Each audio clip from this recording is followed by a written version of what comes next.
Live from Cool Boys Central. Hold your dicks and rub your tits. You'll be ice cold. Here come the Cool Boys. Just a young boy. So cool. So cool. So cool. I see Cool Boys. Should we do what we're drinking since this is a special episode? Because I am drinking something. We usually don't do drinking for Spoilercast. Well, I am drinking 3 shots of bourbon. Good old bullet bourbon in a old fashioned. Got this one with the sugar cubes and the bitters and the lemon peel and all the shit. Tastes good. Well, because we're doing a Spoilercast for Spider-Man Homecoming, I'm drinking a Lost Coast Watermelon Wheat Ale. How is that related to Spider-Man? Well, it's the kind that Tom Holland likes to drink. Oh, so I thought the coast might be the Queens reference. I don't know where Queens is if it's near a coast. You know what? It does have a little bit of like Spidery taste. Yeah, like a little Spidey taste. Yeah, like a little, but no, it tastes a little bit like watermelon, like a little bit, but not like it's not horrible. It's 5% alcohol content, so not so bad. 12 fluid ounces. That's a Lost Coast Brewery, folks, and this is the Watermelon Wheat Ale. So there is a Spider Bite beer and a Boris the Spider beer. And watermelon. There are 2 beers you could have gotten that are made from real spiders. Well, this is what Tom Holland likes to drink. Is it really? Yes, he drinks only the Watermelon Wheat Ale from Lost Coast. Is that? I can't tell if you're messing with me because I believe that is a fact. Because he is isn't he like 20? Shouldn't he not be drinking? He's also British, but he apparently has these flown in from the Lost Coast itself for the Avengers Infinity War and Spider-Man Homecoming and that's Civil filming. War. Isn't Infinity War filming in Australia? I think Infinity War is technically over right now. I think they're just moving into Avengers 4. Yeah, well, who knows? They make those movies however they want. I just realized that fucking sucks. So 2 out of our 3 Spider-Men have been British. Yep. How Spider-Man should be an American. Hello, producer. I'd like to play your Spider-Man. I will.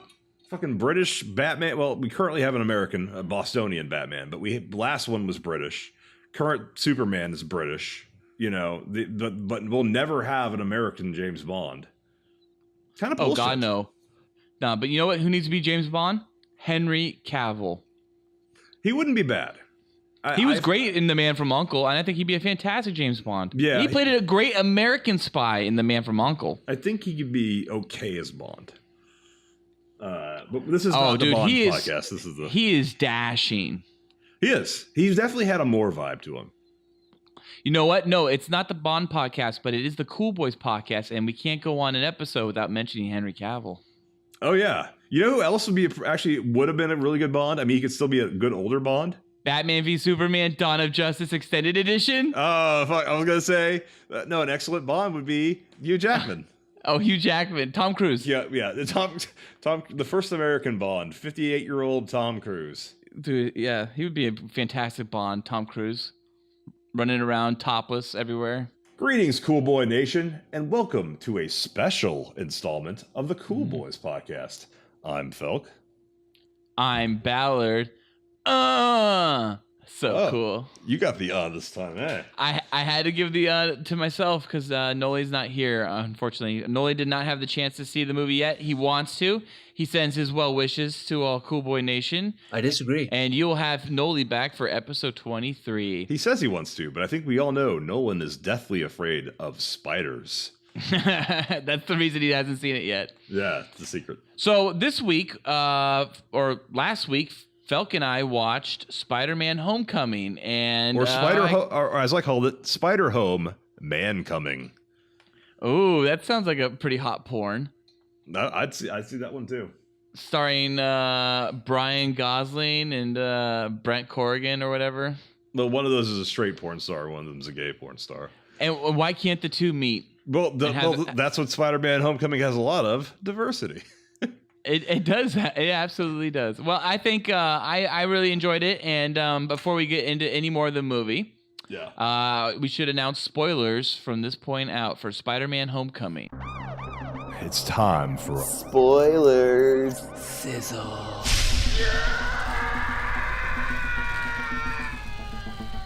Sizzles.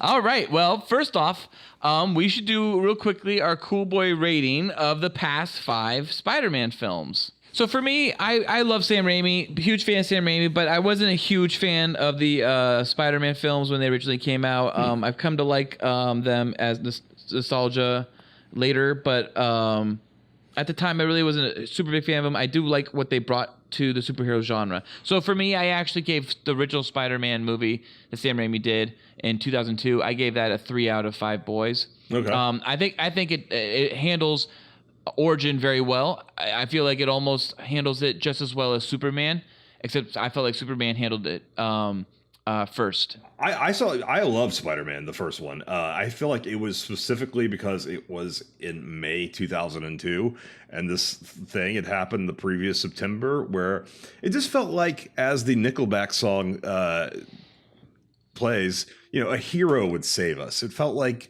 we got the hero we needed. The fact that there was just a good guy swinging around, specifically New York, the timing uplifted that movie. It's realistically 3 out of 5 is probably what it really is as a movie. But I just the experience that I had that first time seeing it, carries with it every time I rewatch it. So it's 4 out of 5 to me. I feel like a New York-based superhero grounded in the real world was what just compared to like Gotham or Batman and Robin, grounded in like a New York that was recognizable, it meant a lot to America, not just the comic book nerds. Yeah, I agree with that. I think it's a very, very, very astute. And I think for me, when nostalgia kicks in, it does gain an extra boy. It becomes 4 out of 5 boys for me, but I still think it's a 3 out of 5. Do you remember the teaser that was specifically made? I do. Yes, in between the World Trade Center. Yes, that was awesome. I really, wish that was ever released. I wish we could see that again. But it's definitely poignant in that way due to the tragic events of 9/11. But I do think it's still a 3 out of 5 boy movie. However, as the aughts progressed, and you got other superhero films that were not Batman Begins, that were not The Dark Knight, that were not Iron Man, you kind of started looking back and going, wow, was Spider-Man and like Spider-Man 2 and like X2, X-Men United, are those really... terrible title. It is a terrible title. Are those really the best of this genre? And then you did get things like Batman Begins, which was just like, oh, wow. But then that was by itself for 3 years before we got The Dark Knight, which was once again like, oh, wow, this might just be just a diamond in the rough. And then we ended up getting the MCU, and that will lead into later what we talk about with Spider-Man: Homecoming. Well, moving on from that, for me, Spider-Man 2, I also gave that a 3 out of 5 boys. And I know a lot of people hold that up as like the Godfather Part 2 of superhero films, but I still found it to be weak. I thought Doc Ock was a weak villain. I didn't like the way that, his character progressed, and I really thought it was really cheesy and even more campy than it was before. It's almost like Sam Raimi got even more campy with his style. So he just got to be more Sam Raimi. Like they just gave him more free will to do his own thing, and he. However, I gotta say that just the train sequence is fucking incredible, and I've watched that with my daughter a lot, and she loves it. And it was her introduction to Spider-Man was that train sequence completely. I think I cried in theaters. When it was amazing. Like, the guy was like, he's just a kid, no older than my son, and they all like pick him up. It's like, oh my god, that's what heroes are. They're just people. They're just people, man. And Spider-Man 2.1, the train sequence is expanded upon, and they show more of it, and it is better, and it's fucking awesome. I recommend Spider-Man 2.1. Now, Felk, what is your cool boy rating though of Spider-Man 2? 5 out of 5. Wow. See, okay, so you're one of the people that hold it up as like the Godfather Part 2 of superhero films. Now that superhero movies are 6 a year as opposed to 1 every year, or 1 or 2 a year. And we've gotten to the point where now we're like doing this expanded universe shit or connected universe shit where you don't have to be the only superhero in the world every time, and you don't have to set up the mythos of like this is the first and only superhero in this world each time. You don't have to go that redundancy. Well, fuck, I'll blow your mind real quick. So Spider-Man 2 actually has a reference to another Marvel character in existence in that world that is not part of the Spider-Man universe. Doctor Strange. An Easter egg. No, it's not. Jay Jonah says that they're going over what to call this new Dr. Octavius, and they call him Doctor Strange, and they go, nope, somebody already has that name. And then they say Doc Ock, and that's when, like, he looks at his who is it? It's Raimi's brother, Ian Raimi or whatever. And he looks at him and he's just like, get out. And they end up calling him, Dr. Octopus later. Okay, well, I'm going to blow your mind then, because a lot of people think that Batman and Superman were on screen for the first time just recently in 2016. But did you know that in 1997's Batman and Robin, at the very beginning, Batman actually says, "This is why Superman works alone." Yes, I did know that. I think that's an Easter egg. It means nothing. Is my point. Like, you can't compare that to like what the MCU is doing, where like established characters in Captain America like pops up in movies. But they mentioned Doctor Strange, which is pretty interesting. I thought that was pretty interesting. I would not count that as well. There was never even a Doctor Strange movie. I mean, maybe no, there was. Well, there was like an old one, I think, in the 70s. Yeah.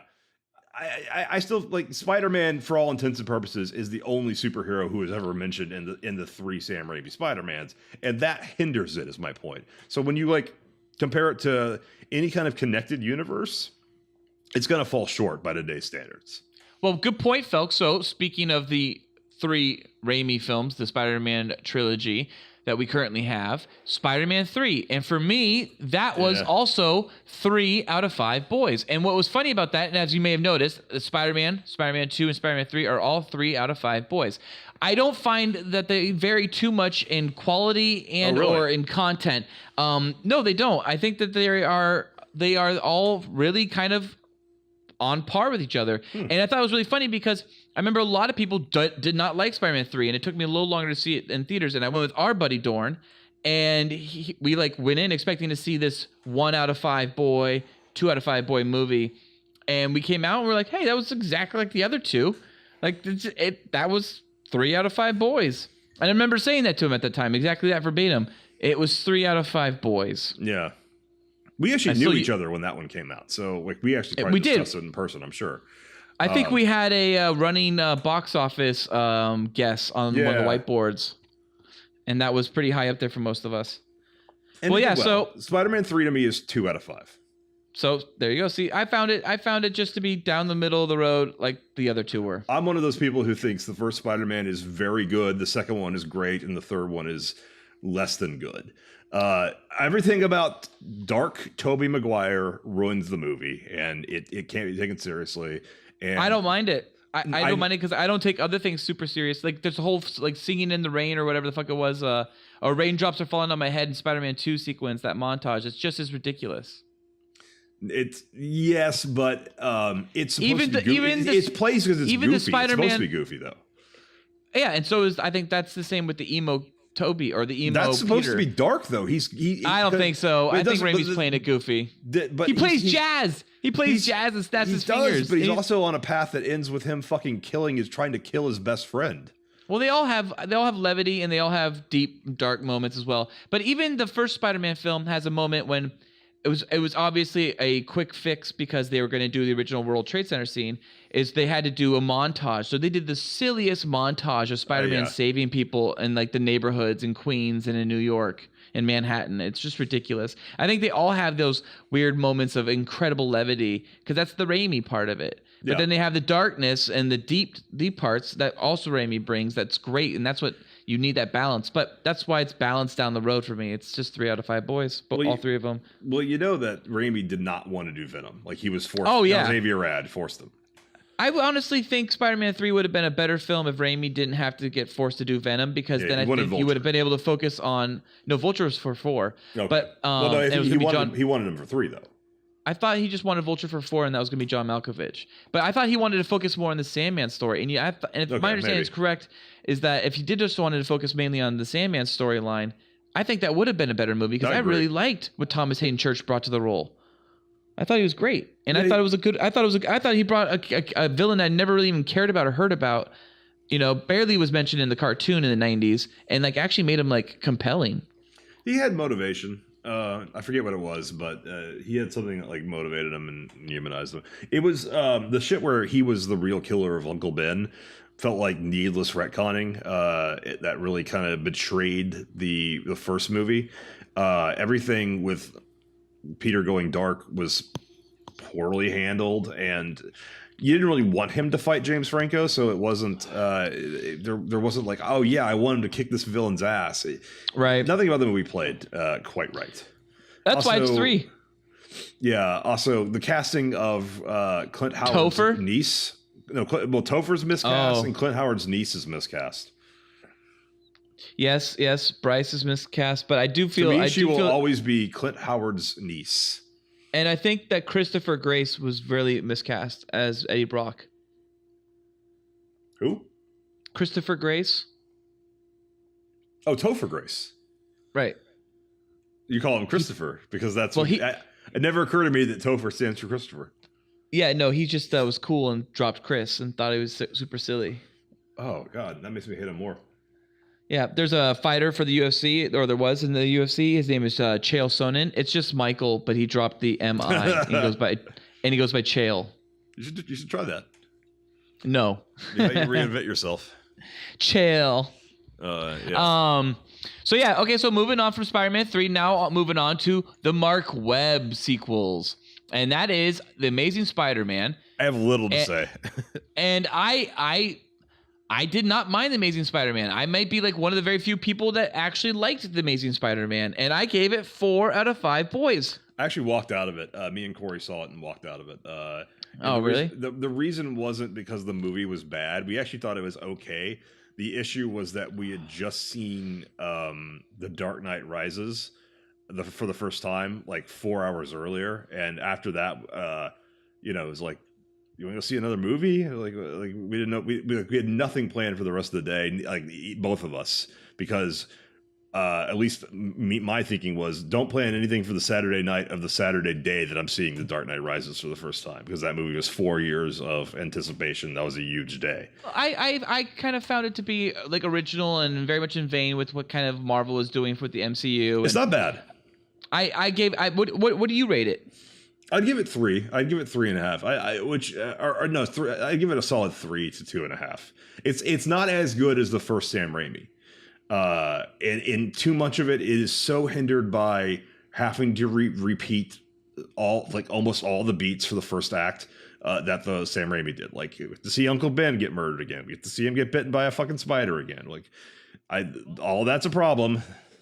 Well, for me, I think what I like about it, maybe more than the Sam Raimi, is that I like it when levity is sometimes taken away, but weight is added to it and makes things kind of darker. And I am a sucker for that. And so for me, The Amazing Spider-Man did take the origin of Spider-Man, but it did darken it up a little bit, and it kind of grounded it a bit. And for me, I like that a lot. That was a big thing. Like, it's a grounded Spider-Man. Like, no, that was even their big sell. The fucking villain's a lizard at the end. All the grounding goes away by the third act.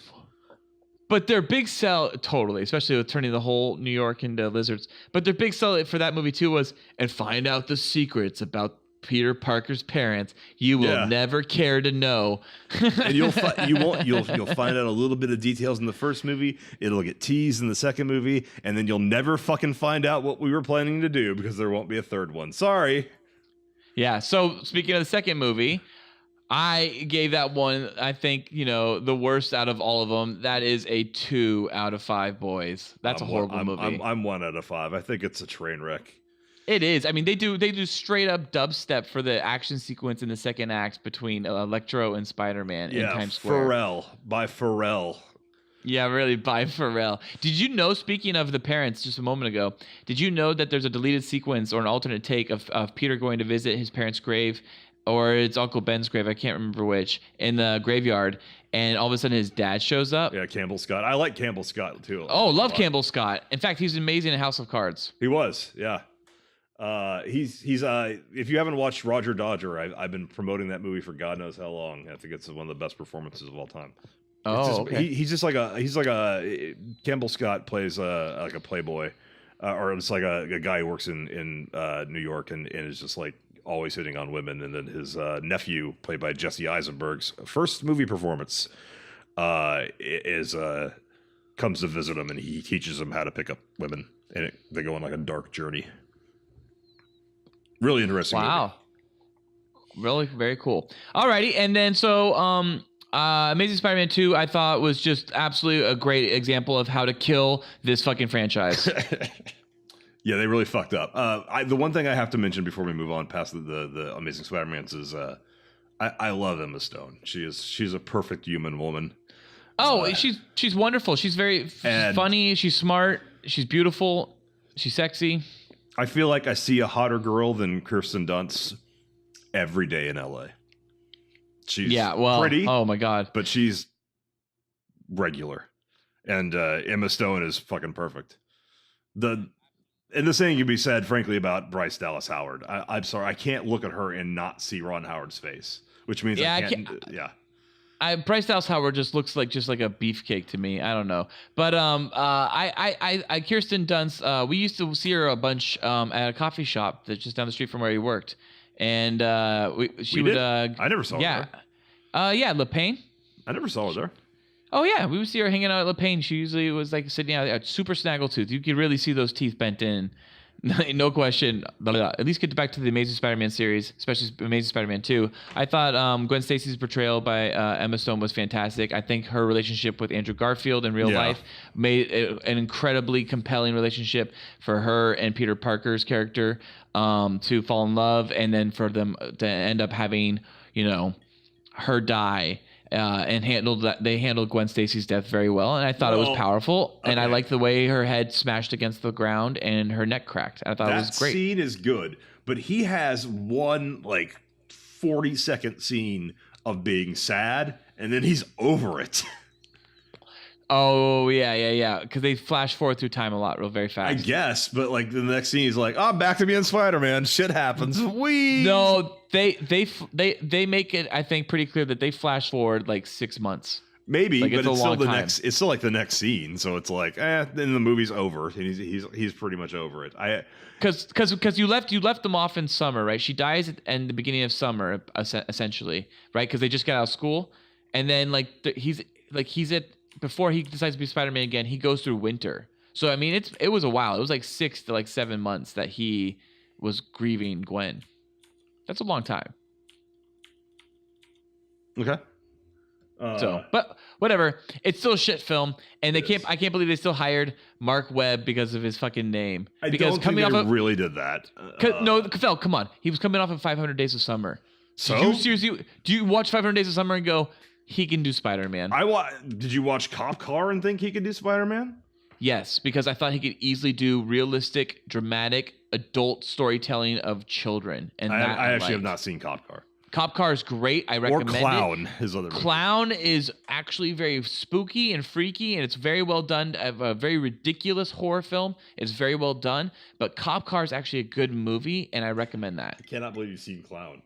Clown, see it for Halloween. It's a good Halloween movie. I hate clowns, and I hate them ever since I was a little kid. So I don't hate them. You should watch Clown. I'm scared of them. It's not like I don't think clowns are scary. I just think people who play clowns in the real world are pathetic. I find clowns scary, and I totally agree with you about the pathetic part too, because it's just really that's what you want to do. Yeah, what leads you to this? Exactly. What led you to this? Exactly. Totally. All right. Well, okay. So that was our Cool Boy ratings for the past 5 Spider-Man films.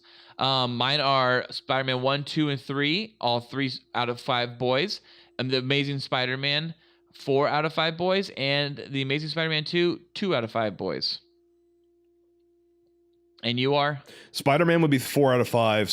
Spider-Man 2, 5 out of 5. Spider-Man 3, 2 out of 5. Amazing Spider-Man, 3 out of 5. Amazing Spider-Man 2, 1 maybe half of a boy.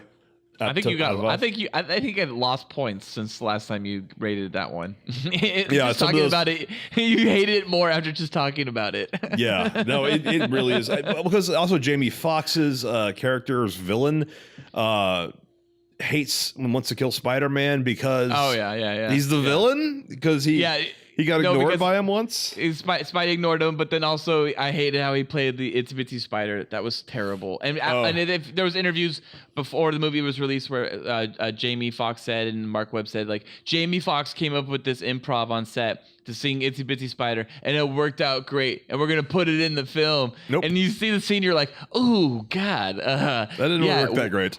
Worked out great. Yeah, gentlemen. Okay, well. Let's get into what. No, real fast. Also, because I forgot to say it because I started talking about clowns. Apparently, is even though Andrew Garfield had good chemistry with Emma Stone because they were actually in a relationship, I think he's a terrible Spider-Man. I think he's totally miscast. He's too emo. No. Let me correct you. Because I think you're onto something, but I think you're misnoming this right now. I think he's in a fantastic Spider-Man. I think he almost nailed Spider-Man. He's not a good Peter Parker. Yeah, correct. Okay, because he is a great Spider-Man. Yeah, he's actually better than he's a better Spider-Man than Tobey is. Yeah, but let's face it. When we say an actor is a good Spider-Man, we're talking about the voiceover they do, while a stuntman or CGI Spider-Man's there.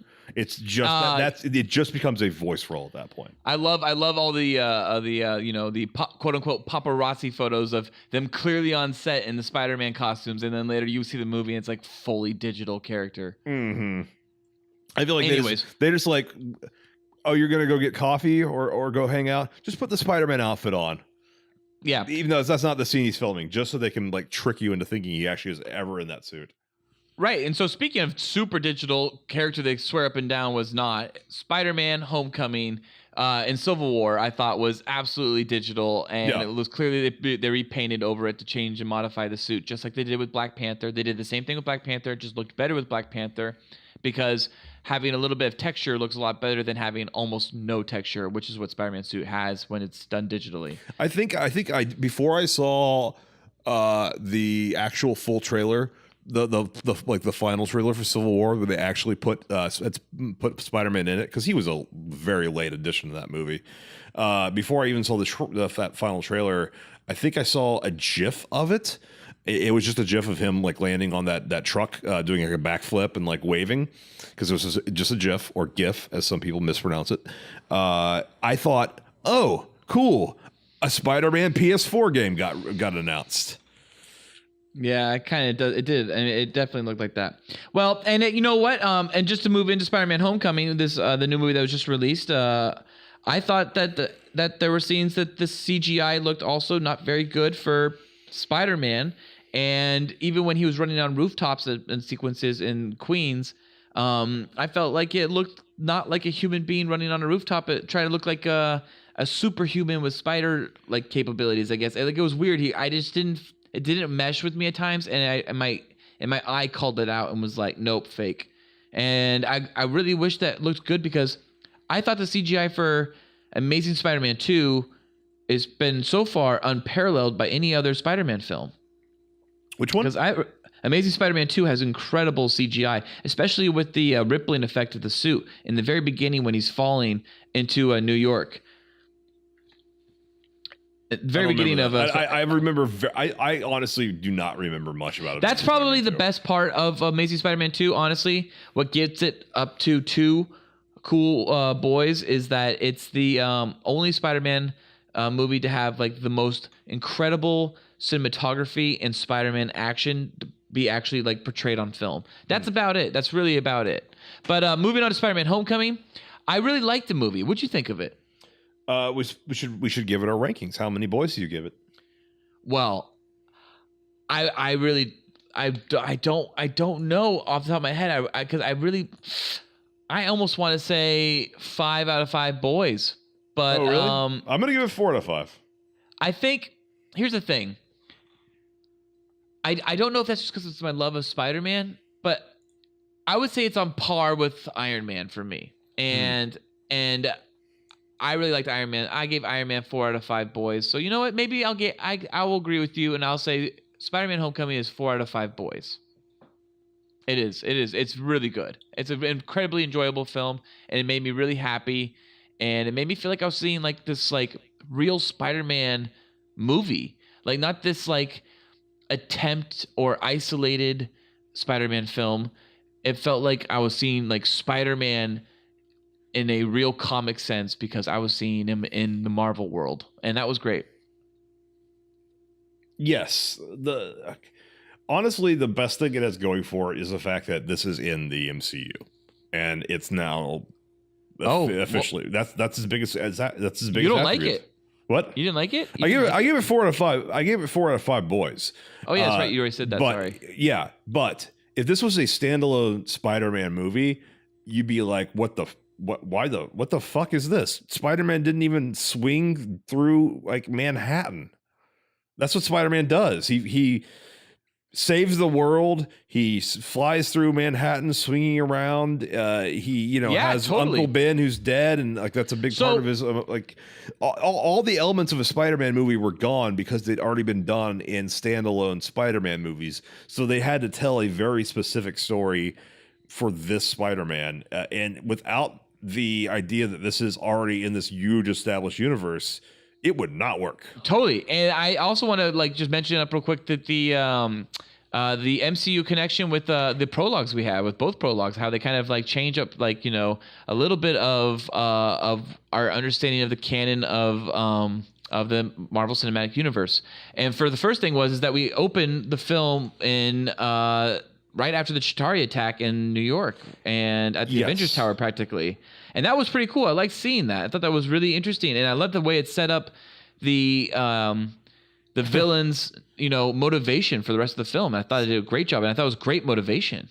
Still can't stop talking shit about Man of Steel, can you, Marvel Universe? Oh, see, we care about the collateral damage. We show the effects of the big battles. Yeah, I know. But Bruce Timm would acknowledge that stuff with Wayne Enterprises. I know. Even didn't Christopher Nolan's movies kind of reference that too? Mm-hmm. With Wayne Enterprises, they would help out. Yeah, I think so. I thought they did. But anyways, not Zaki.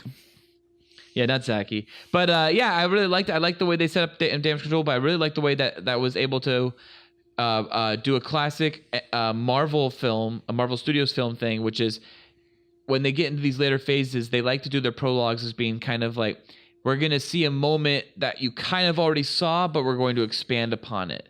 And they've done this a very few times, but I really like it. And I always love seeing alternate versions of a scene I've already seen, or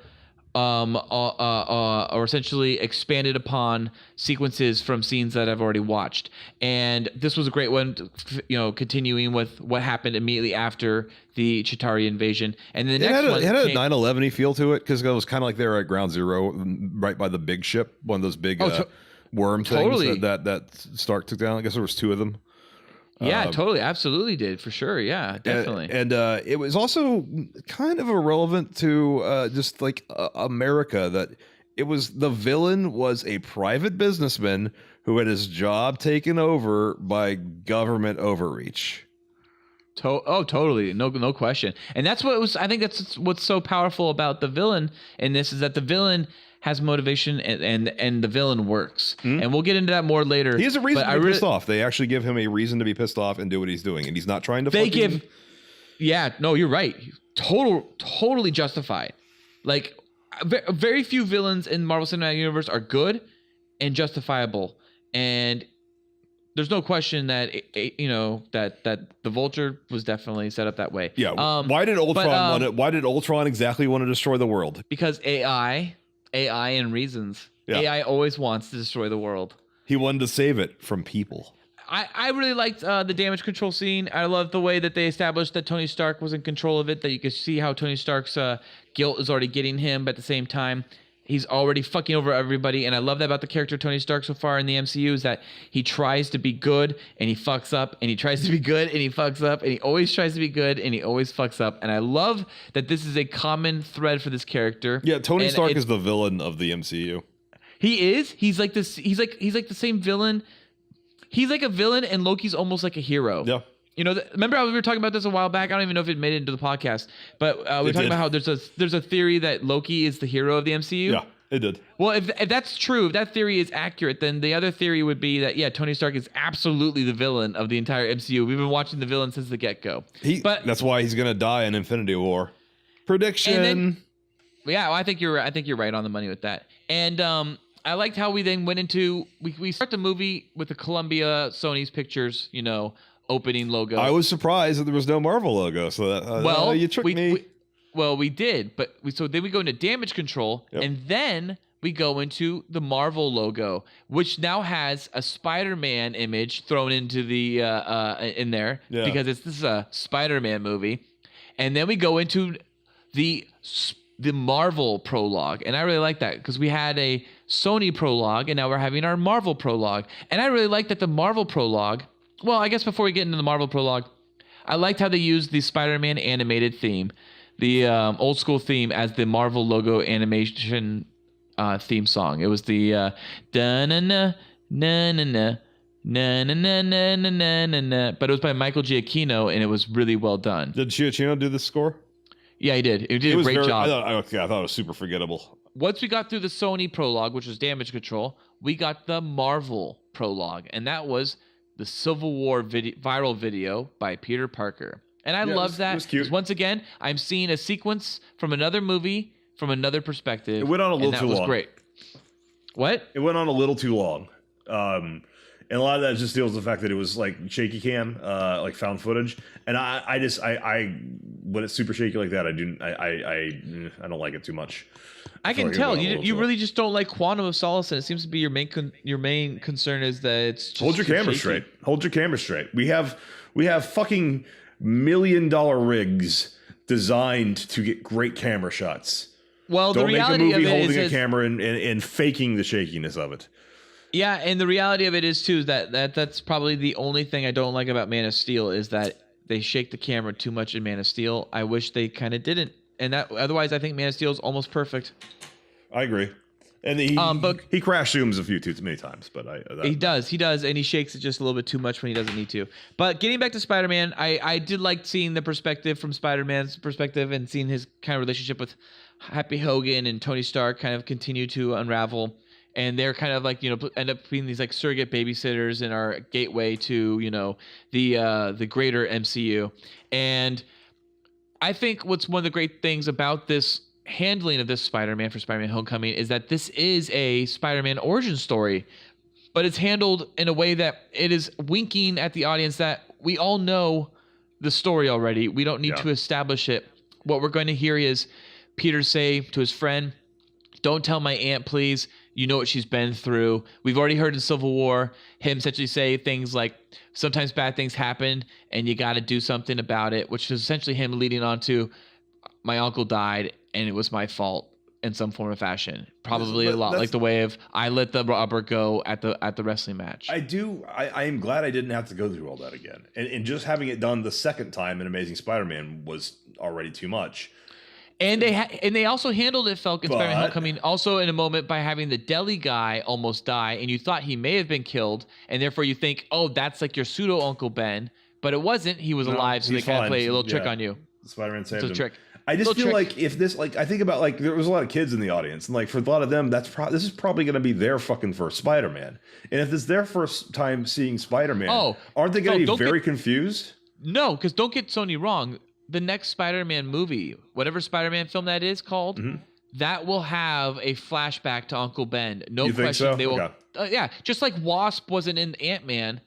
Janet Van Dyne is not in Ant-Man. She will be in Ant-Man and the Wasp. They will reference her. They are not cast her yet. It could have been Catherine Zeta-Jones, but they haven't casted her yet. So it could be anybody, right? So they're just holding off on casting of Uncle Ben. Marvel does this over and over again, where they don't cast everybody. I mean, for instance, where was the Daily Bugle in this film? Wasn't anywhere in this film. He's not anywhere near there yet. And that'll be once college. But there was not even a reference to even Peter liking photography.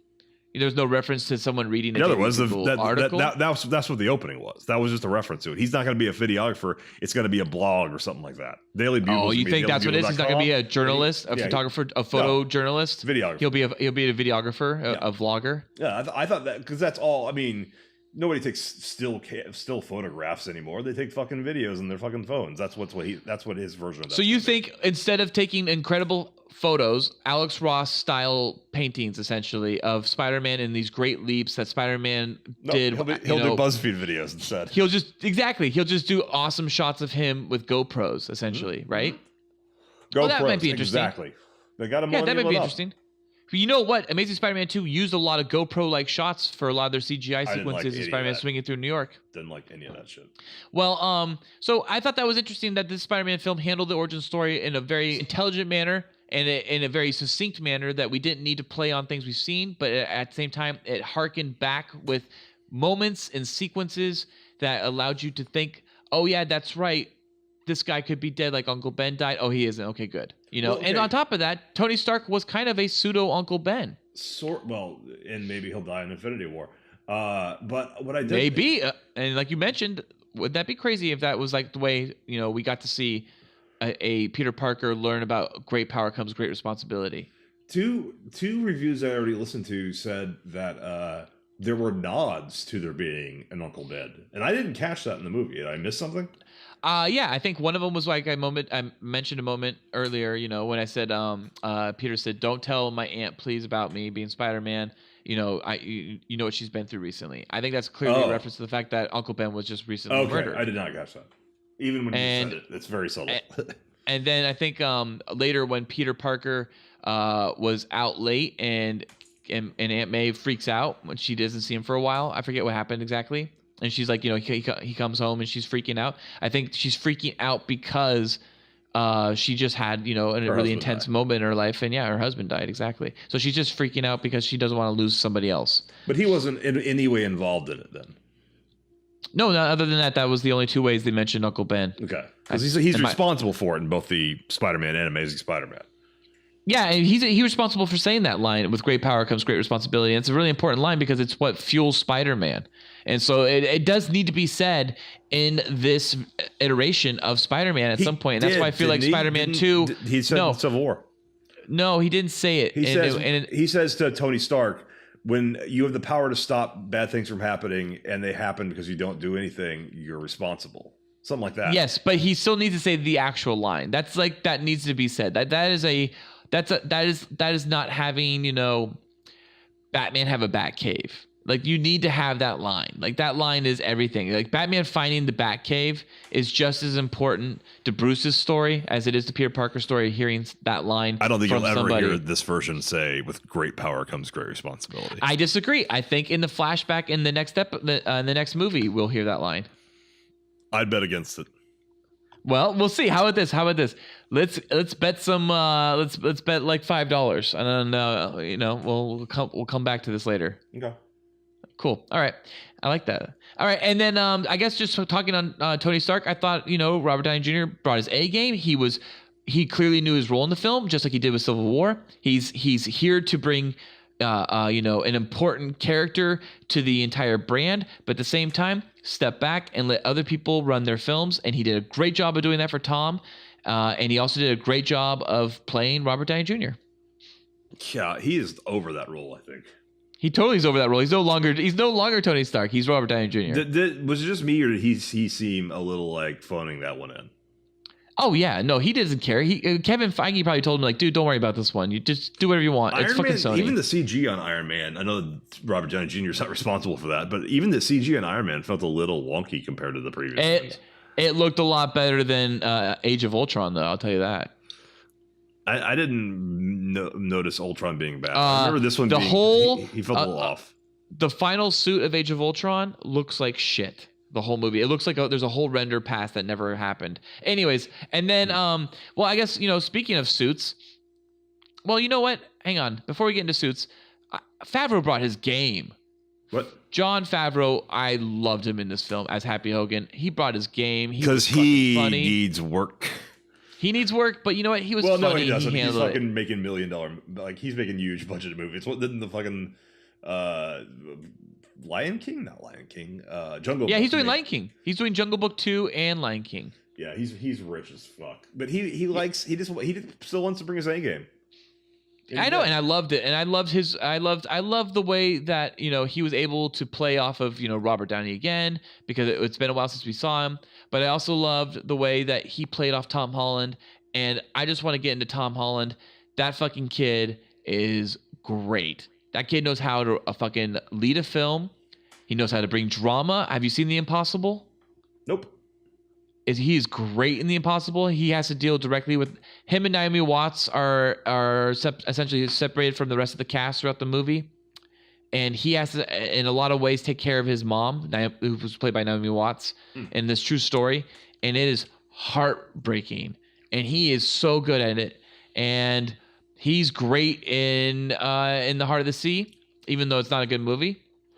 No. But I really liked him as Spider-Man, and I think he brings a great sense of humor and innocence and joy to the character of Spider-Man, and at the same time snarkiness. Cool. Seeing him be excited to be Spider-Man was kind of cool. And it was great seeing high school Spider-Man. After Tobey Maguire's, and Andrew Garfield being kind of like, I guess I'm Spider-Man now. I know. And I said earlier that I like darker stuff usually and things when they kind of, ground them more. But, not for Spider-Man. Spider-Man, it really goes to show you that, like, maybe one movie I really like it's well handled. Next movie, not so well, with Amazing Spider-Man 2. But then you get back to, like, kind of what Spider-Man really is. And he is a fun character. And it was nice to see it well handled. Not where it was, like, done too wacky. But at the same time, it wasn't done too dark, but at the same time, you had dark moments, like Tom Holland's character when he's pinned under that rubble and he's crying like a kid, asking for just help from anybody, crying out for any help at all. That's fucking incredible. That was so well done. I felt shit in me change. I was like, oh God, I want to help you. I wanted to fucking help him right then. And then he became I actually thought Iron Man was about to pop in and help him again. And I was like, oh, come on. This kid. But they didn't. Nope, they didn't. Yep, it was very good. They didn't. They made him earn it. And that's one of the things that's great, because he became more and more Spider-Man throughout the movie. There were moments where he became more and more Spider-Man, more and more. And like he was not needing, quote unquote, the suit. He was being the character. He's being the hero himself. And I love this way of this being the origin of Spider-Man, is that you're not just seeing Spider-Man and he's, boom, within a montage, he's full Spider-Man and he'll be full on Spider-Man for the rest of the film. This Spider-Man isn't Spider-Man really yet. He is and he isn't. He's still got room to grow as the character, and I love the idea of seeing him grow into this final Spider-Man.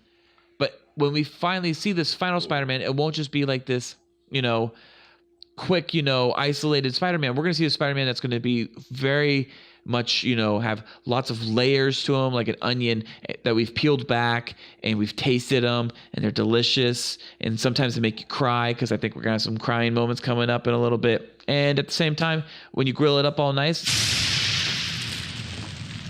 tastes delicious on a fucking pizza. So there you go. Okay. And sometimes you can put it on some pasta maybe, or put it on a burger or in a salad. You're losing rep on I just started thinking of onions and I wanted to eat some stuff. But I gotta say that I thought Spidey's skill set, seeing it kind of grow is going to be interesting. Yeah. And having seen some of it grow in the film was good. Yeah, but I didn't like the suit very much. I love the idea that the voice was Jennifer Connelly, because A, she's hot, and B, that's Paul Bettany's wife. I would have been a lot more sexually suggested when talking to her. Oh yeah, geez. I would have done some shit, She's got sexy voice too. Yeah. And Droney, that was great to see, Droney, because what is that? That's the little spider drone that came off his chest. In the comics, does he call it Droney? He calls it Droney in the movie a couple times, and in the comics he has an army of spider drones. So that was a reference to that, and that was great. Okay. And there was no Spidey sense in this, but I felt like there was some Spidey sense referenced in Civil War, but I didn't see any references of Spidey sense in this. But apparently Kevin Feige has said that there is Spidey sense in this iteration of Spider-Man, so we will get it happening more and more, and maybe that's part of his skill set developing, is that he'll learn to tap into his Spidey sense more. My understanding is that there's a leak from Avengers Infinity War teaser that was just released, and one of the ways they're going to handle Spidey sense is his hairs on his arm sticking up. Yeah, this Spidey sense just like heightened sensitivity, like heightened like hearing and all that other shit. That's what I thought they referenced in Civil War. And then there's a moment when, I think it's like Winter Soldier throws a door at him or something, and he kind of knows it's coming when he turns around the corner before he turns the corner, so he kind of sees it and he's able to pull out of the way faster. Yeah, I kind of took that as Spidey sense. Yeah, the whole point is that this is a Spider-Man who doesn't just immediately know how to be Spider-Man the way all the other ones get the powers, then immediately they're just swinging, from the Empire State Building and doing everything in their skill set. Yeah, so that's kind of funny, huh? This one didn't swing in New York at all. Nope. He swung it through Queens, and through Washington D.C. a little bit, but other than that, not through Manhattan. No, which is why I'm saying like if this is a movie that assumes you have already seen the previous Spider-Man movies. Yeah, and I really like that it was kind of, a little nice, step back to be like, hey, we're going to build up to Manhattan, but here's something you haven't seen again. Something else you haven't seen before is a Spider-Man movie with 6 villains. So in a way, we just saw a Spider-Man film that had the Sinister Six in it. Sony, you devil, sneaking in that Sinister Six movie. Oh, yeah, had to get it in there. So the Sinister Six for this film, Felk, was 1, Vulture. Mm-hmm. Number 2 was Shocker number 1. I know some Shockers, yeah. Number 3 was Shocker number 2. Number 4 was Tinkerer. Number 5 was the Prowler. And number 6 was Scorpion. Now, Scorpion had a very brief scene. He was on the boat and got knocked into the water, and then he was at the end credit sequence. Okay. Prowler is a villain that eventually will team up with Spider-Man and help him, and that was Donald Glover. Okay. Tinkerer was the fat guy that was building everything for the Vulture. Mm-hmm. And the 2 Shockers was the Vulture's henchmen. Yeah, but that's only 5 because the Shockers are not simultaneous. There's only 5 members at any one time. They were technically both Shockers in the comics, so they are. But one dies immediately, and the other one's like, "I guess I'm the Shocker now." Woo! Yeah. Did you notice that the Shockers' gauntlets were from Civil War? They were crossbones. No. Do you know that the Shocker is also a sexual act you can perform on a woman? Oh yes. Have you done it, Felk? I did, only once, and it was like when I was like fucking like 19 or 20, and it was like with a college girl that I was with, and she was like, "What are you doing?" And I'm like, "I know about this." This was very inexperienced. Were you doing it in a kiddie pool so you could at least take care of all the mess afterwards? No, it was in because I imagine she was just squirting everywhere. She was stopping well before squirting happened. Well, I gotta say, all the villains were like, whatever, except Vulture was awesome. And I will say that, Michael Keaton's great. I thought, he was well handled in the film. I thought he was scary at times. I thought there was some imagery of him as the Vulture hanging on the, rooftops. That looked great. But I will say, they never call him Vulture in the movie, do they? I think they reference him once as Vulture or something like that. But, or like being like a vulture maybe. But, I think what really stood out to me and made this villain so incredible and impactful was the sequence in which Tom Holland's Peter Parker goes over to pick up Liz Allen, opens the front door, and boom, it's Michael Keaton. Okay. And he's just chilling there, and you're like, what? And then all of a sudden the scene develops in the house and it's tense, but the car scene, that drive to the homecoming dance was fucking, for me, incredible. It was everything about this movie that made me love it. I love there's a moment when he realizes that Spider-Man is in the back seat. He pulls up to a stoplight, and as he's realizing it, the red light from the stoplight slowly goes onto his face, and then it sits there. Yeah. Oh my God, I love it. Beautiful cinematography. And that's one of the things John Watts even said, I read about later, was that he said that he did this movie because he read that scene in the script, and he said he wanted to do that movie just to do that scene. And boy, did he do that scene fucking justice, because that was incredible. I loved it. I really loved that scene. It made me love the Vulture as a villain, and made me love their relationship between hero and villain, between protagonist and antagonist. And I thought that it just completely set up the third act so well that I was fully game from that point on. Okay. I have things to say that I was going to leave till later, but since we're at that scene, I have to mention there was a fair amount of what you could call social justice based casting in this movie. Also some dialogue, but there was basically this is a high school in Queens where Peter Parker is what? The Lost World. What? Dad. No, well, that was wrong because that girl clearly could not have possibly been Jeff Goldblum's biological daughter.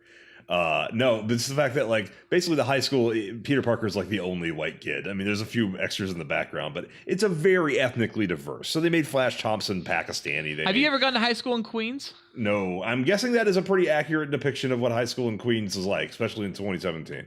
I get, and a lot of that was just to be inclusive to all audience viewers. Hey, Sony knows what they're doing. They're not going to piss off anybody by making Flash Thompson Pakistani the way they pissed off every single person who likes Ghostbusters in a previous movie that Sony just did. But they did make Peter's love interest played by a half black or African American actress. Beautiful woman, though. Oh, God, she was so fucking hot. No, Liz Allen was fucking hot. She was, yes. But the reason they cast a chick who's probably in reality has one black parent, one white parent, is because it was a fucking misdirect.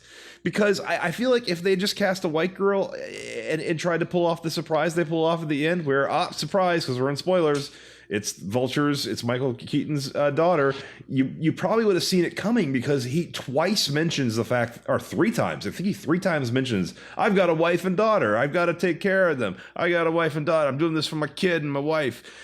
So they had to set that up so that it's not a complete what the fuck's happening when he does open the door, but also by having her having his wife be black and that being his daughter, it pulls up just a little bit of your mind has to do that mental gymnastics where okay, it perfectly makes sense. Another little social justice misdirect is right at the beginning. The very first line is where he talks about, back in my day when we were kids, we played cowboys and Indians, and his fat friend, I guess the tinkerer, says, it's called Native Americans. So it's setting him up as the kind of racially intolerant one. The tinkerer is the racially intolerant one who's complaining that he's not saying Native American. Slight little misdirect that characterizes that character as maybe not the type of person you'd expect to have a hot black wife played by an actress I recognize whose name I don't remember. Garcelle Beauvais, I think. An interesting misdirect to go with one of your earlier misdirect was they actually leaked that Zendaya's character Michelle was actually rumored to be Michelle Toombs, Vulture's daughter, and so there was already something true about that, but it wasn't accurate, and so that was definitely a studio leak because they were trying to hide the MJ reveal. Well, yeah, that we'll get to that later because I kind of think that was kind of dumb and also we'll get into that later. I do not like her as MJ at all, but. Just having, what the fuck's her name again? Lisa? Laura Harrier as Liz Allen. Liz, yeah. Having Liz turn out to be the Vulture's daughter, that was a legitimate twist. It has been a long fucking time since a superhero movie, especially a Marvel one, pulled off a last minute twist that within 5 seconds your brain goes, this checks out. This does not contradict. They did not fuck with me in order to make this reveal work. The only kind of way that they did is that there is the fairy sequence where it still feels like Vulture is kind of okay with killing Spider-Man, but later he then says, you saved my daughter's life, so I'm going to cut you some slack here and just say walk away. He already would have known that because he knew Spider-Man saved his daughter's life before the fairy. So it kind of I think the fairy sequence then felt as happening in a more of a form and fashion of fight or flight, survival of the fittest. He needed to do something to survive that moment. And that was to fight Spider-Man. Yeah, they could have maybe that's a walk to the but also time, and there's a moment where he could kill him and he lets him go. I don't know. I didn't notice. Totally, but I also think what you might be also forgetting is that the villains of the films, other than the Prowler, Donald Glover's character, And commonly within the comics as well, they think that Spider-Man is a man, and that's why he's called Spider-Man, not Spider-Boy, because he's hiding that he's a boy. So I think probably what happens is when you see that all of a sudden that the kid in the backseat of your car is, holy shit, that's Spider-Man, is actually this 15-year-old kid. That kind of like all of a sudden, like, I think disarms you and then makes you think, all right, well, he did save my daughter. I'll back off a bit because he is a kid. However, when he was this, anonymous man that I just was fucking with my shit, I was going to kill him because I was just upset with that man. I guess, maybe it was just the fact that he didn't just save his daughter, but he saved his daughter because he personally cares about her. And that was what made him not want to hurt her. Totally, hurt him, for sure. Absolutely, I think you're right. I think that's correct. And then as soon as he abandons that and immediately still tries to stop the Vulture, he doesn't have any problem trying to kill him by crushing him. So it was like a loose, like, I'm giving you one fucking shot here because that was still a criminal. That seemed like that was pretty understood too. Kind of like, don't do it again, or like next time I'm going to take you out. And I think he handled it well too, the way he did it. Because once again, we led to that scene where he was, Peter Parker was being crushed, and that was that was like practically ripped out of the pages. I can't remember which one, but I remember seeing like something like that, like where Peter Parker was like buried. I think he had to get like kind of reference in the first Spider-Man too. He had to get like an antidote, I think, to Aunt May, and he had an antidote on him, and that was like that was what the struggle for that comic book was. I want to say it was like Spider-Man, like Amazing Spider-Man 33. My point was good use of diversity casting, not just as like virtue signaling, not just as to fit a quota, but also in service of a plot element, which is a great twist.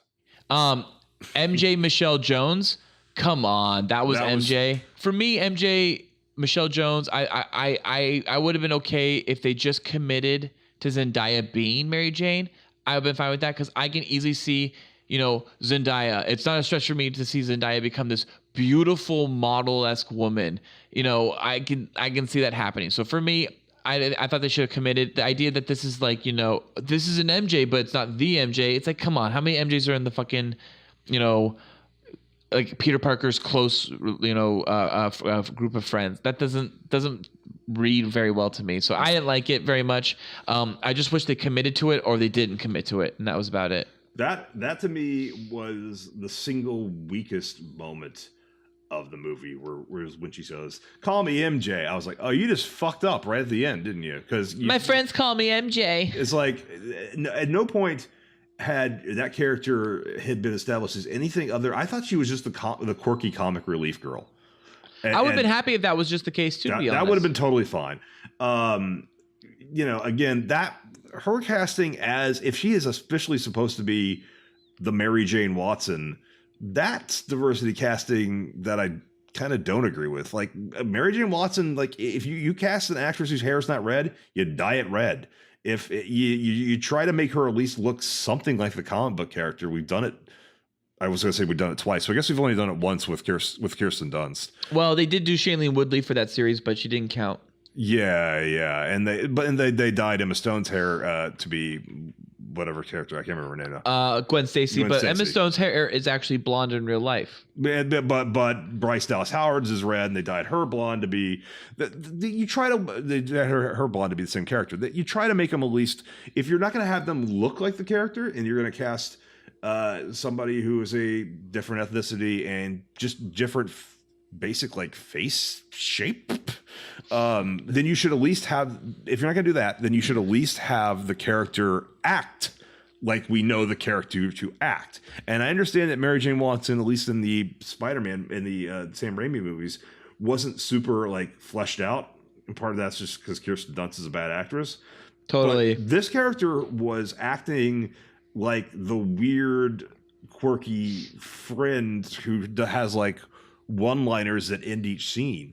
So to establish that she might be Spider-Man's great love down the road is it's wrong. It didn't play right. And also MJ is Mary Jane Watson.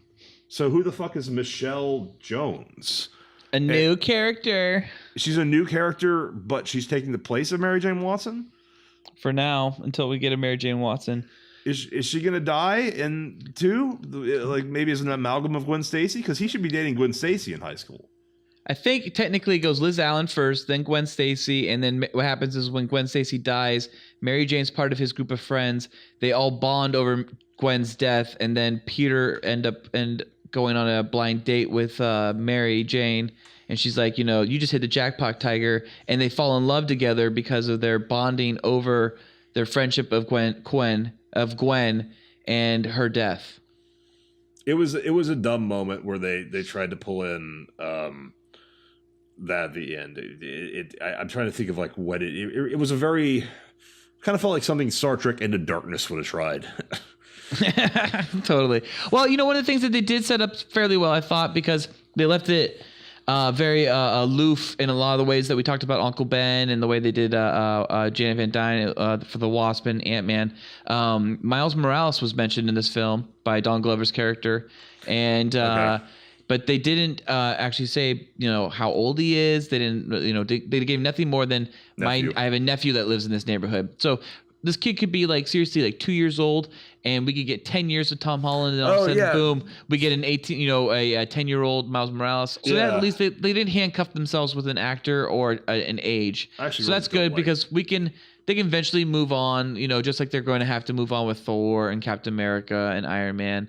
They can now move on to Spider-Man and pass the mantle. And that's the one thing they've set up right from the get-go with this movie that they did not do with Iron Man. They did not do with Thor. They did not do with Captain America. I take that back. Captain America, it seems like they did set up from the get-go that they could pass the mantle on to Bucky. Didn't it? Mm. I think Captain America is the only other one that's actually MCU brand only that they could pass the mantle on easily to either Bucky or to Falcon. Yeah, Rhodey could be Iron Man if he wasn't so fucking old. And paralyzed. Yeah, he's paralyzed. That'll be interesting to see how they handle that. So that Miles Morales is in this universe, and then the other thing these I'm guessing he's about like 3 or 4. That I had a feeling he was like 10 or 12. I feel like he's going to be a teenager when Tom Holland's in his 30s, which will only be 10 years from now. That's a seed. They're not going to go to Morales for a long time. I say that we see Miles Morales brought up in Phase 5. Spider-Man 3 gets mentioned. You know what I mean? So that way when they go to Spider-Man 4, if Tom doesn't want to sign the contract, we move on to Miles. That's my guess. Anyways, so I don't like Daniel Glover. I just want to say that. I think he's a weird actor. He always looks like he's incredibly tired. Who are you talking about? You talking about Childish Gambino? Yeah. Okay. And then 2 people I did notice in the movie that were total Easter eggs, and these are accurate, so get ready, Felk. Kenneth Choi was playing the character in Spider-Man Homecoming, Principal Merida, who was actually the grandson of Jim Merida, who was also played by Kenneth Choi in Captain America: The First Avenger. Remember the Japanese guy? Okay. Do you remember that? I do. He's from California. He's from He's like, I'm from Fresno. So the Japanese guy from Captain America: The First Avenger, he is also, his grandson is the principal of Peter's school. And the other thing that's interesting is that Martin Starr was in Culver City University in The Incredible Hulk, and he was the guy that let Edward Norton get on the computers because he gave him a slice of pizza or gave him a box of pizza. Well, Martin Starr is back, same character, but now he's graduated Culver University, and he's the decathlon coach for Parker's debate team. And I thought that was fucking awesome to see that come back. Okay. And I like that they were smart this time with bringing back actors in other Marvel films and within MCU that other than accidentally recasting somebody in a role that they were like, oops, we forgot. Which I can't recall, but I know that happened at least once where they recast somebody twice. Anyways, and then so there was one reference to that kind of plays into the timeline that's interesting here, is that there was earlier in the film a timeline jump that from Avengers Battle of New York that said 8 years. Yeah. So I guess the current year is 2020 in the Marvel Cinematic Universe. Because it's very clear earlier in Phase 1 that Avengers takes place in 2012. And I know this is very confusing to a lot of random like clickbait articles, but it is very clear the timeline for Phase 1. Phase 2's timeline is a little bit more obscure considering Guardians of the Galaxy is not clear where it takes place exactly in Phase 2. Yeah. But Phase 1 is very clear of when it takes place. And Avengers takes place exactly 1 year after the events of Captain America, the first Avenger, when he is unfrozen. He's been unfrozen for a full year before Avengers, and he is unfrozen in 2011, and Avengers takes place in 2012. So this means that Spider-Man Homecoming takes place in 2020, meaning that Captain America Civil War takes place also in 2020, which then means it's 2 months later, right? Right, which also means then that Doctor Strange takes place 4 years before. I'm not sure where Doctor Strange falls. No, Doctor Strange is made clear by Scott Derrickson that it takes place, the whole movie takes place between fall 2016 and fall 2017. The beginning of the movie is fall 2016. Then you jump through most of the year, and then the very last section of film that takes place essentially over the course of real time, when they get attacked by whatever his fucking name is. No, not him, but the Mads Mikkelsen's character. Yeah. That whole attack on the sorcerers, Mordecai. Yeah, no, it's not Mordecai. It's like calculus or some shit. Anyways, it's Mordecai. That whole attack is almost in real time. That attack takes place in the fall of 2017. So that means that Doctor Strange actually takes place before Captain America: Civil War, but after Guardians of the Galaxy Volume 2. Oh, God damn it. Why would Googling Doctor Strange film type me to the Wikipedia page for the 1978 television film Doctor Strange? Which we were just talking about earlier. That's great. And then... I typed in DR rather than Doctor. So, Felk, speaking on the continuity of 2020 then, 2020 is also what we know is supposed to be when Avengers Infinity War is taking place. Is it... Yeah, it's weird. So... Happy Hogan talks about new Cap shield and Thor's belt. Yeah. Now, Thor's belt is a reference to his girdle that he wears in the Ultimates, and new Cap's shield, as my guess, is the special kind of force field type shield. But a lot of people are saying that they think the Iron Man 2 shield that you see in Iron Man 2, and it's also an Easter egg in Iron Man 1, is the shield that they're referring to. I don't really care what shield it is. No, that was a prototype that his dad had made. I thought it was just something he was tinkering with. I thought that was a prototype that his dad had made that was still in his fucking workshop. When he was making all the prototypes in the original Captain America. It was just like something his dad had worked on. Well, his dad worked on the coloring scheme perfect before even Steve Rogers walked in and said, can you fucking make it red, white, and blue? It's whatever. It's close enough. But I mean, it wouldn't have made sense that he was making a shield for a man that everyone assumes is dead. Very true. And I did like the little detail after the Cap. So you're in detention, or so like it's I recess. love those Because I was like, doesn't the world think he's a criminal right now? And then they had, I think Hannibal Buress delivered one line like, I think this guy might actually be a war criminal right now. I was like, all right, so they are at least keeping some consistency with like the events of the last movie. But I like how he's recorded in his old Avengers suit because it's like clearly old stuff. And then that was great. And then I also liked how it's I think it's called Rapping with Captain, and I think that's what they're actually called. And there's one for the final end credit sequence. It's the last end credit Easter egg, and he comes in. He essentially goes, "Patience. Having patience is important." Even when it seems like there's nothing there or whatever. Even when it seems like for the whole reason you're waiting there is not even worth it. And it's totally ripping on the fact that end credit sequences and waiting for an end credit sequence for something that's nothing there. And it's just, and then all Chris said, all of a sudden, I walked out. I was not willing to wait. So that you missed nothing. You missed other Captain America essentially just making fun of you for waiting. I think a lot of it was because the first end credit thing felt like such a bullshit, meaningless with. I misread that. I remember watching that, and the first end credit sequence or the mid credit sequence was Scorpion and Vulture meeting each other in prison. Yeah. And then Scorpion being like, "Yo, I heard that you know the identity of Spider-Man," and Vulture going, "I don't," and then Vulture walking away with a weird smile on his face. Yeah. Now apparently what I gather now is that Vulture was hiding the fact that he knows the identity of Peter Parker, but he wasn't going to give it up, and because he respects Peter Parker and he's kind of come full circle. I saw it though as more like, haha, no, I know who Peter Parker is and I'll get him back at another time. I misread that scene. I fucking flat out just misread that scene. Oh, I thought he was protecting him. Yeah, no, I think that's because he tries to save him. Like, I think that's right. No, I think you're right. I misread the scene because I thought it was more like I'm gonna get Peter Parker. I just don't want you to get Peter Parker before I get Peter Parker. That was, if anything, I thought that was setting up for like Vulture to be good in like a Sinister Six movie. Oh, maybe, or in a Silver Sable Black Cat movie. Yeah, they went so far with making his character like kind of forced into the criminal path and making him kind of like relatable and redeemable. That I thought that was just like he's on the path to redemption.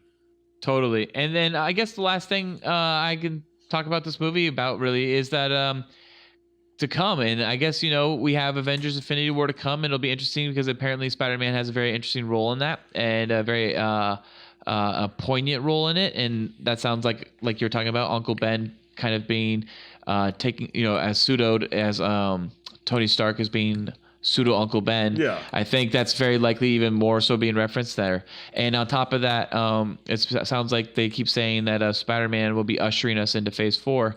So it sounds like they're very much amped to continue this character and continue the path they're going down with these films. And I like the movie, so I'm excited to see where they go. Considering that there's going to be something interesting that's going to need to happen in Phase 4, because once Phase 3 is complete, it's going to feel like you're done with Marvel. I think people are going to naturally feel like Marvel's come to a close. So Marvel's going to have to really almost have a more impactful Phase 4 than they ever had at Phase 1, Phase 2, or Phase 3. Yeah, it's going to be a little tough when they start we're getting down to the characters that nobody gives a shit about. Yeah, I mean, come on, who's going to really go see Captain Marvel 2? I mean, that might be hard if Captain Marvel isn't a huge sell. I think Ant-Man and the Wasp was going to be a hard sell, to be honest. They're counting on women to go see Captain Marvel. They're counting on black people to go see Black Panther. I thought Doctor Strange would tank, because who wants to see Doctor Strange? I don't want to see Doctor Strange 2, honestly. I don't really care for it. Maybe in other hands, but what really I'm kind of like concerned by is that Ant-Man for me was like a Doctor Strange. And I don't want to see Ant-Man and the Wasp, and I don't know who's making the movie for. That's like the only movie I haven't seen in theaters is Ant-Man. I saw it on digital. I fell asleep when I saw it in theaters, but I did like it. But it's not great. I thought it was pretty weak. Anyway, so it'll be interesting to see the way they take Spider-Man into Phase 4, considering he's going to be the our main focal point, kind of going forward. So it will be interesting to see this, and hopefully they can maintain quality, because I did like Spider-Man: Homecoming. I did too. I thought that the CGI Gwyneth Paltrow at the end was very convincing. It looked like it was really her, but obviously it wasn't her, because Gwyneth Paltrow said she's done with these movies. Yeah, no, it was great. I mean, it looked better than Jeff Bridges in Tron Legacy easily. It even sounded like her. Oh yeah, sounded great. Oh yeah, I think Jennifer Connelly did the voice for Gwyneth Paltrow as well. And so they have her marry Tony Stark as kind of a way to like deal with the fact that they called a press conference for Spider-Man, which seemed kind of dumb. Did Tony? I know Tony said go put this new suit on and go out there and we'll introduce you as a new member of the team. But come on, was Tony going to be like, and it's Peter Parker? Yeah, I think that's what they're assuming, because remember, he doesn't believe in like secret identities. None of the Avengers have secret identities. Wouldn't Tony be in a lot of trouble with like child labor laws? I don't. Yeah, I mean, if that's where the reality shatters for the movie, it's like, oh man. I mean, come on, Spider-Man. I don't think he signed the Sokovia Accords, did he? Well, they make him. I assume they were going to make him sign them. My guess is that Tony's kept Spider-Man fucking under the radar this whole time. Yeah. Tony is fucking totally breaking child labor laws right now.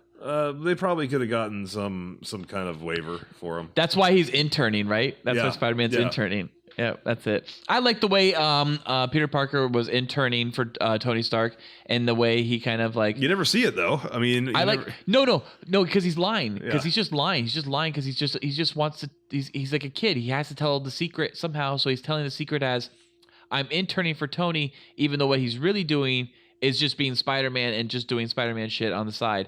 And that was great, because that is exactly what a high school student would do. I think they handled high school Peter Parker so fucking well. Yeah. Oh, it's great. They never. So that was something I was expecting. I thought they were gonna like retcon an explanation as to how Tony Stark knew that Peter Parker was Spider-Man, and they never do. So the only thing you can assume is that it's just because he's like basically like Google, and he just has like big data. So he just like was able to like hack and figure out who Spider-Man was, and that's how he knew exactly where to find him. And that was his address.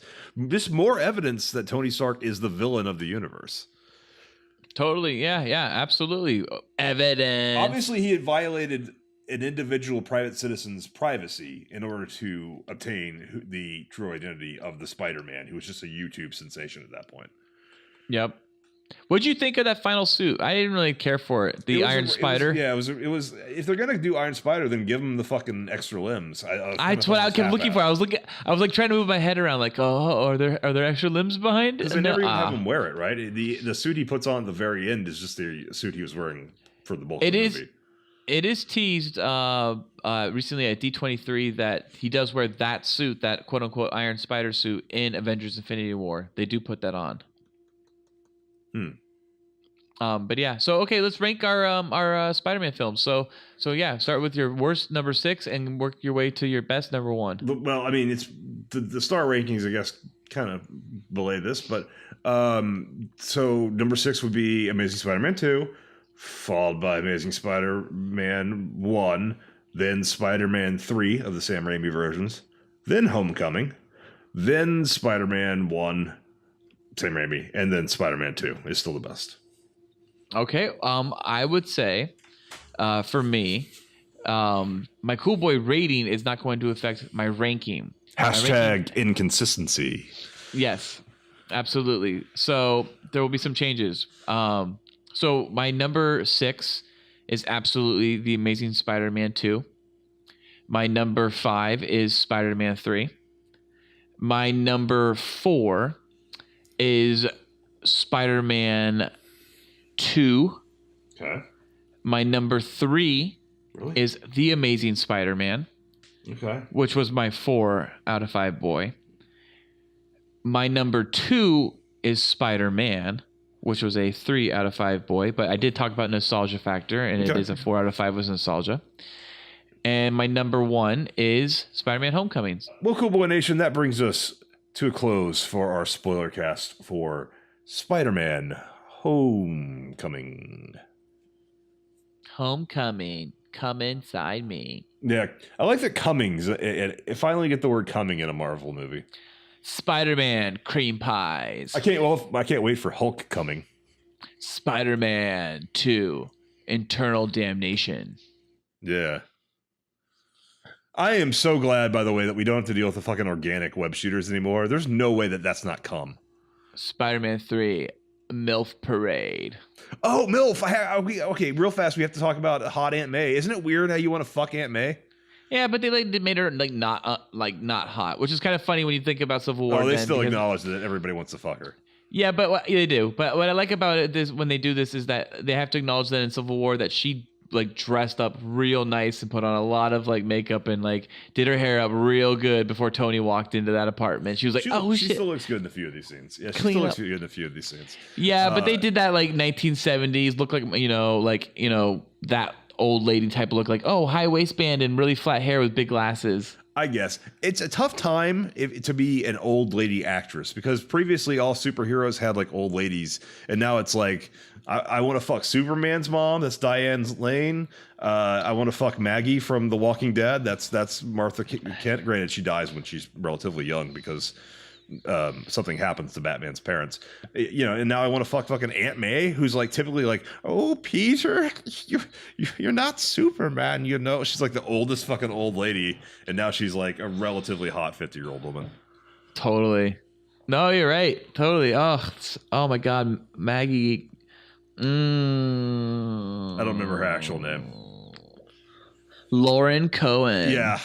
As somebody who was getting pissed off at The Walking Dead, that was very weird to have Bruce Wayne's parents be fucking Negan and Maggie. I was like, well, that's weird. I guess they got over it. Need more dong. Well, that brings us to a close to tonight's episode. Be sure to listen. New episodes of the Cool Boys podcast come out every Monday.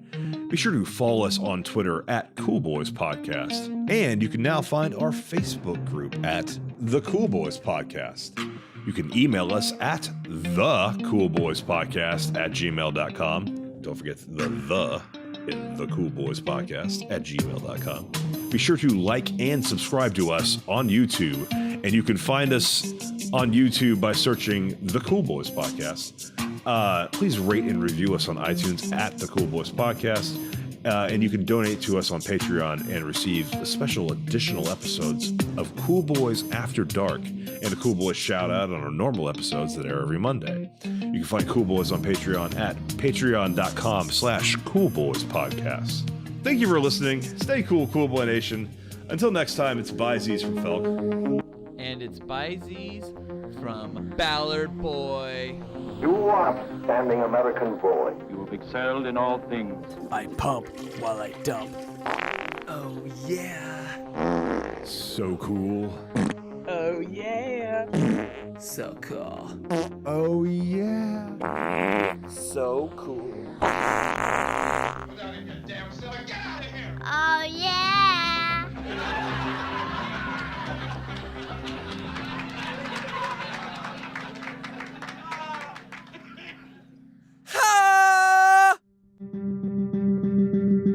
This episode of the Cool Boys Podcast was brought to you by... Say spoilers from Spider-Man Homecoming. Skip to this time. Oh no, I guess we don't. No, we do. Yeah, that's just right. We run the whole episode on these anyway. I mean, we right. certainly could do that and just put in the fucking NTRT of the episode. I'm Falk. I'm Ballard. We can do that. But I think that would... I'll spoilers for Spider-Man Homecoming. Skip to avoid. Hugh Jackman. Hugh Jackman, Henry Cavill. Right. Tom Cruise. Jitsu. Cool boys. So serious.